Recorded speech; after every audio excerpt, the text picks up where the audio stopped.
Lafazkan dengan penuh hati 17 hari bulan Januari 2022. Saya mengisytiharkan bahawa saya akan melaksanakan tindakan di sebalik kepercayaan saya. Saya menunjukkan iman saya dengan mengambil langkah-langkah berani untuk menuju ke arah apa yang Tuhan telah letakkan dalam hati saya. Iman saya dilihat. Tuhan melihat keimanan saya. Dia menunaikan janji-janjinya yang luar biasa kepada saya untuk selama-lamanya. Ini adalah pengisytiharan saya. Pengakuan kesihatan dari Ilahi. Saya berdiri sebagai raja dan saya memerintah dalam hidup dengan kemenangan. Lebih besar Dia yang ada di dalam diri saya daripada Dia yang ada di dunia. Saya enggan digerakkan oleh sebarang gejala yang mungkin muncul dalam badan saya. Saya mempunyai kehidupan Tuhan yang tidak dapat dibinasakan dalam diri saya. Ia menyebabkan saya berjalan sentiasa dalam kesihatan dan kekuatan Ilahi. Puji Tuhan. Saya yakin memiliki segala yang saya minta atas nama Yesus. Saya kuat, saya sehat, saya diberkati, saya berkuasa, saya dianugerah, saya bebas, saya dicintai Tuhan, saya disayangi oleh Tuhan dan manusia. Saya melafazkan apa yang ingin saya lihat dan bukan apa yang saya lihat. Saya sebenarnya benih teristimewa pada mata Tuhan. Saya ditanam dalam tanah paling subur di kediaman Tuhan saya. Saya tumbuh dengan subur seperti pohon palma di perkarangan Tuhan. Saya menghasilkan buah yang berlebihan mengikut musim. Saya sungguh bersemangat dan sentiasa muda kerana erat dengan Tuhan.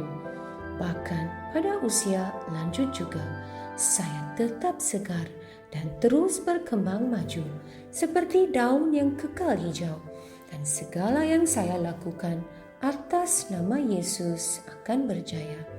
Saya adalah waris segala berkat restu Yesus Kristus. Saya adalah insan dengan roh tersendiri. Roh saya berjiwa. Roh dan jiwa saya tinggal di dalam tubuh saya.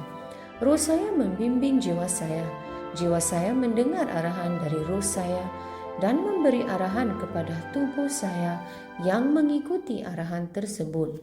Saya membimbing tubuh saya atas nama Yesus.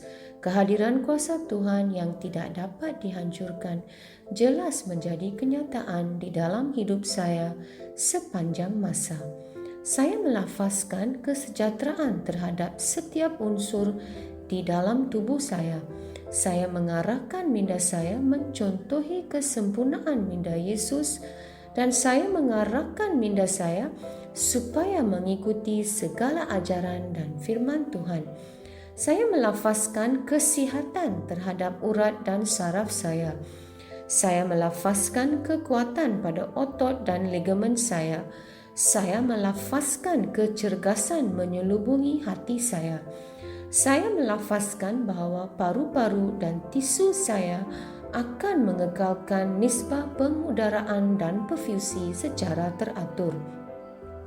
Saya melafazkan kesempurnaan terhadap fungsi buah pinggang, hati dan pankreas saya.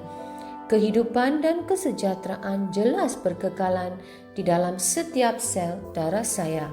Tulang, sendi dan tulang rawan saya berfungsi sebagai satu unit yang kuat dan stabil. Jari saya berfungsi dengan cemerlang.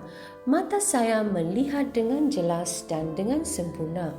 Dan telinga saya berfungsi secara optimum. Kulit saya licin dan sihat seperti bayi yang baru dilahirkan dengan sentuhan kecantikan Tuhan. Folikel rambut saya telah diperkuatkan. Saya memerintahkan rambut saya supaya kekal sihat di mana ia berada.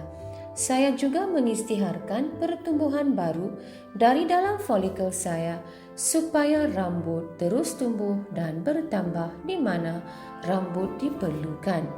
Gigi, gusi, tulang rahang dan rangkaian saraf dan darah saya Kesemuanya terus sihat, kuat dan sempurna. Semua hormon dan pemancar neurokimia saya berfungsi secara harmoni dan sempurna antara satu sama lain dan menjalankan fungsinya secara normal. Sistem pencernaan saya dapat mencerna, menyerap dan mengasimilasikan semua makanan yang dimakan dan segala baki dan sisa metabolik dikeluarkan dari tubuh secara teratur. Sistem pembiakan saya menghasilkan dan membekalkan sperma yang mencukupi serta sihat dan cergas supaya sistem pembiakan saya menghasilkan sel telur tepat pada masanya sambil melindungi dan menyuburkan janin sehingga dia lahir. Setiap organ dan setiap tisu dalam tubuh saya berfungsi dengan sempurna seperti mana Tuhan menciptakannya untuk berfungsi, dan saya melarang sebarang kerosakan dan kecacatan dalam tubuh saya dalam nama Yesus. Keseluruhan anatomi dan fisiologi tubuh saya disempurnakan oleh Yesus Kristus. Segala pujian dan kesyukuran kepadanya. Alleluia. Amin. Aku yakin, aku tahu bahawa Allah Bapa mencintai aku. Aku yakin, aku tahu bahawa Yesus Kristus mencintai aku. Aku yakin, aku tahu bahawa Roh Kudus mencintai aku. Shalom.